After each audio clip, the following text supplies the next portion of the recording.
Bismillahirrahmanirrahim. Alhamdulillahi rabbil alamin. Allahumma salli wa sallim ala nabiyyina Muhammad wa ala alihi wa sahbihi ajma'in.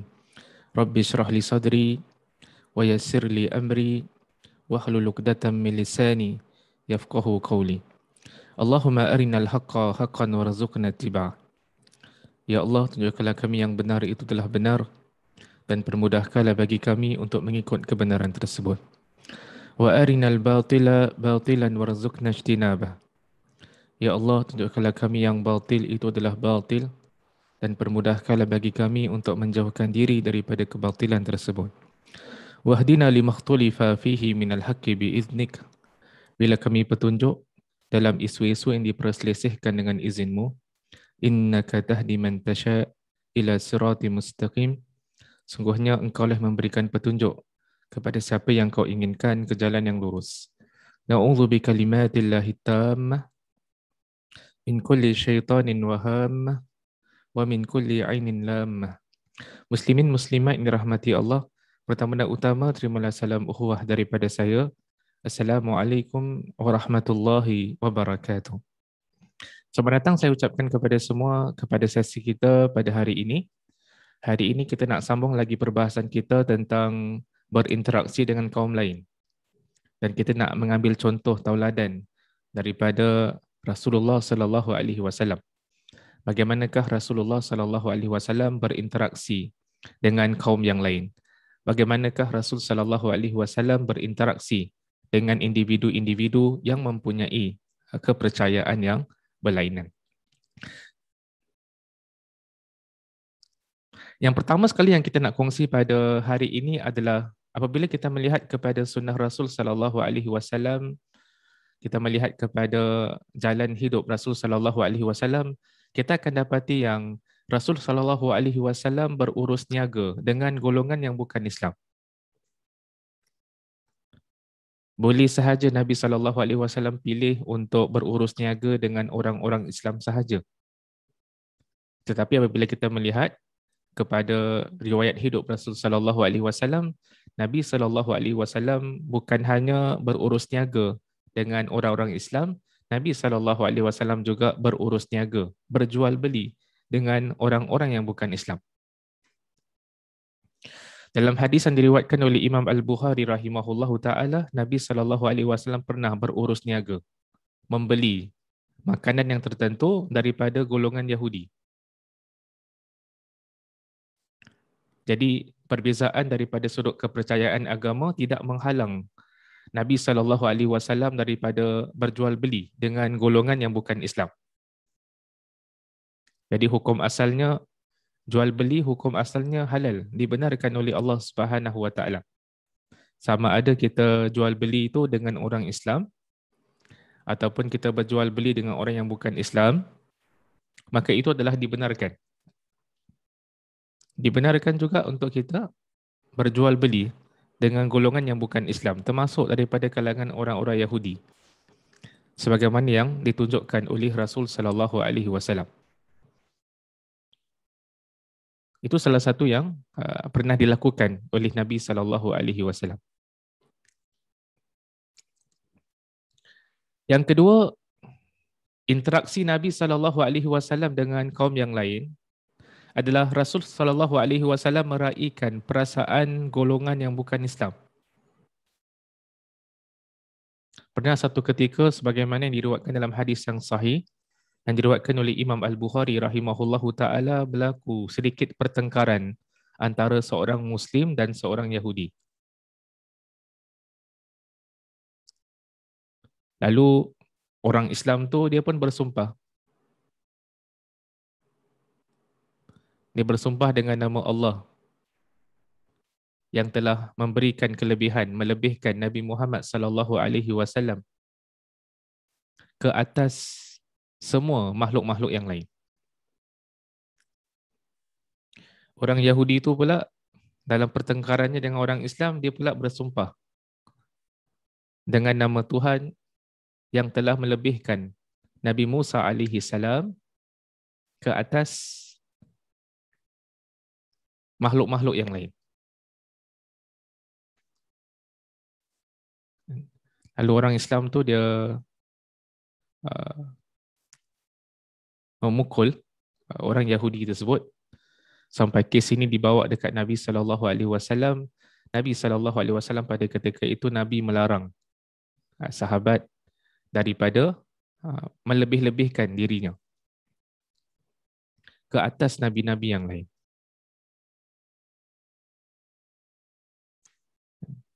Demi menjaga perasaan hati orang-orang yang menganut agama yang lain. Walaupun kita tak nafikan antara banyak makhluk Allah Subhanahu Wa Taala, makhluk yang paling mulia adalah golongan para anbiya. Di kalangan para anbiya, nabi yang paling mulia adalah 5. Itu yang dipanggil sebagai ulul azmi. Kan kita ada Nabi Muhammad sallallahu alaihi wasallam, kita ada Nabi Isa alaihi salam, Nabi Nuh alaihi salam, Nabi Ibrahim alaihi salam, Nabi Muhammad sallallahu alaihi wasallam. Antara banyak-banyak anbiya ataupun nabi ataupun rasul, yang paling mulia di kalangan mereka ada 5. Dan di kalangan yang 5 ni, yang paling mulia sekali adalah nabi yang terakhir, iaitu junjungan Nabi Muhammad sallallahu alaihi wasallam. Cuma dalam hadis tadi, Nabi sallallahu alaihi wasallam melarang sahabat yang bertengkar dengan orang Yahudi tersebut daripada melebih-lebihkan dirinya, kerana menjaga perasaan hati orang-orang yang menganut kepercayaan yang berbeza.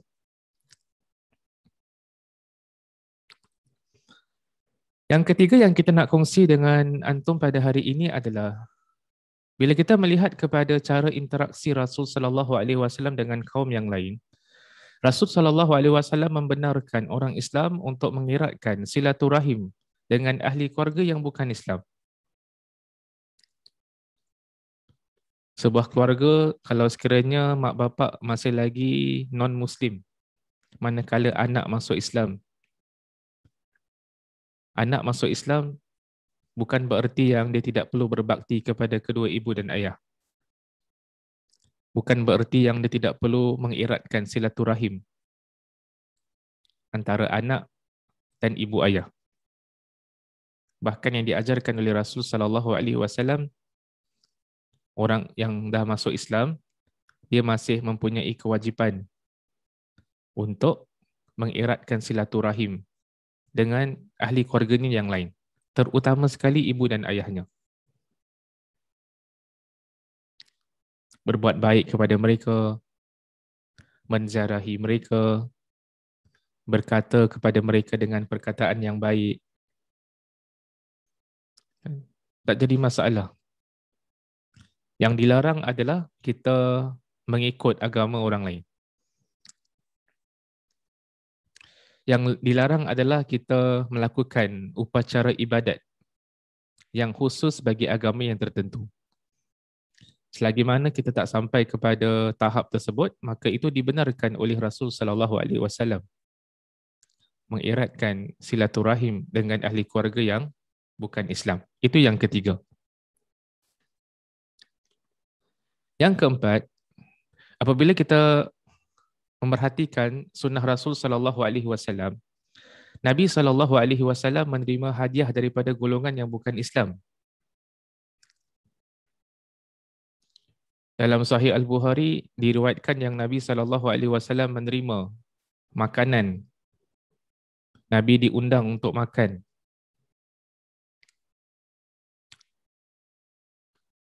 Nabi menyahut undangan tersebut, Nabi makan. Cuma tanpa disedari oleh Nabi sallallahu alaihi wasallam, makanan yang disiapkan untuk Rasul sallallahu alaihi wasallam pada ketika itu adalah makanan yang telah diletakkan racun. Makanan tersebut disiapkan oleh seorang wanita Yahudi. Dia undang Nabi makan, dalam masa yang sama juga dia meletakkan racun. Perbuatan Nabi sallallahu alaihi wasallam memakan daripada makanan yang telah disiapkan oleh wanita Yahudi tersebut mengatakan para ulama kita menyimpulkan tak jadi masalah bagi seorang Muslim untuk menerima hadiah daripada golongan yang bukan Islam. Dan tak jadi masalah juga bagi seorang Muslim untuk memberikan hadiah kepada orang yang bukan Islam.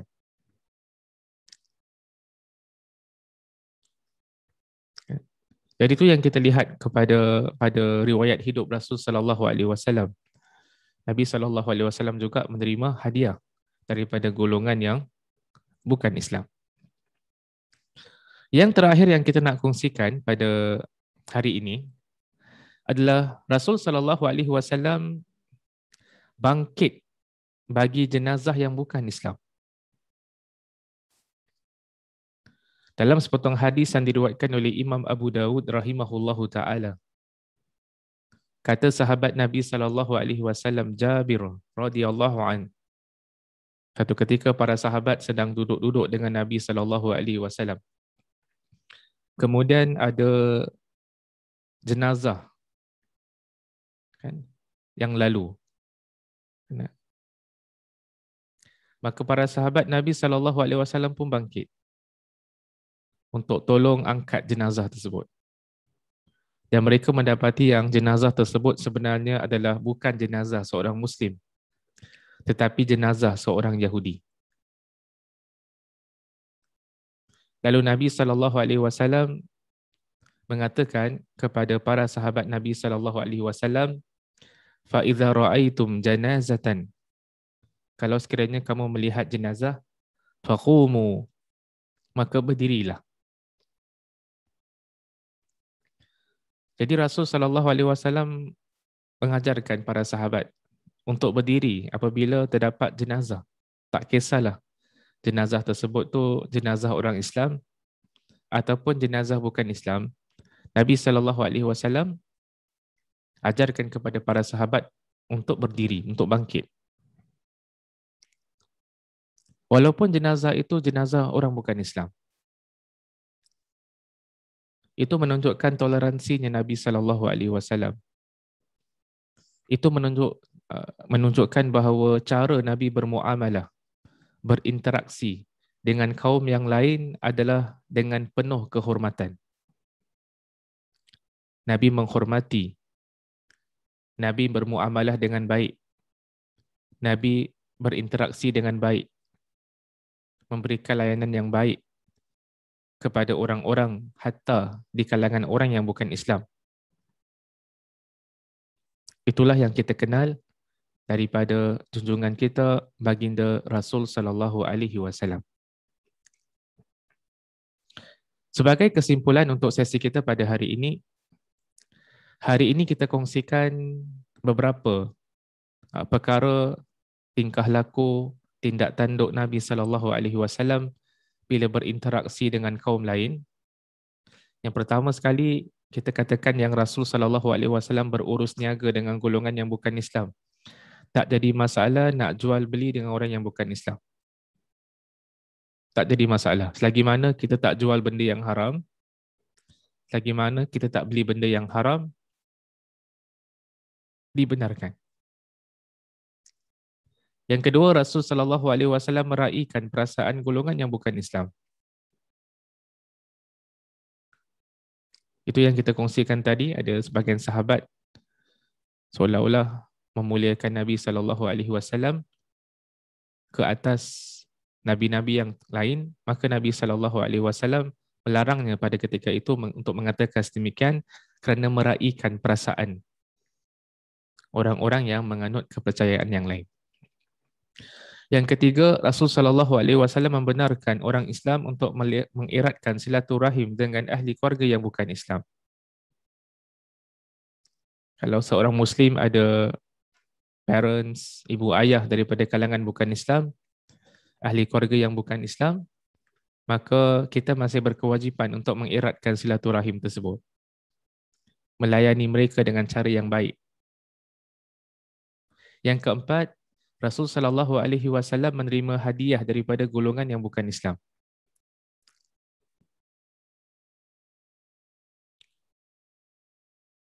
Dan tak jadi masalah juga untuk memberikan hadiah kepada orang yang bukan Islam. Dan yang kelima, Rasul SAW bangkit bagi jenazah yang bukan Islam dan mengajarkan juga kepada para sahabat untuk bangkit sama apabila berlalunya jenazah, baik yang Islam maupun yang bukan Islam. Jadi itulah beberapa cara interaksi Nabi SAW dengan kaum yang lain. Mudah-mudahan kita dapat mencontohi tingkah laku, tindak tanduk, perbuatan-perbuatan Rasul SAW. Itu sahaja yang ingin disampaikan pada hari ini. Kalau sekiranya ada kebenaran dalam apa yang disampaikan, itu datang daripada Allah Subhanahu Wa Taala. Kalau sekiranya ada kekurangan, kesalahan dalam penyampaian, itu datang daripada diri saya sendiri. Saya minta ampun kepada Allah dan saya bertaubat kepadanya. Kita tutup dengan tasbih kafarah. Subhanakallahumma wa bihamdika asyhadu an la ilaha illa anta astaghfiruka wa atubu ilaik. Sekian. Assalamualaikum warahmatullahi wabarakatuh.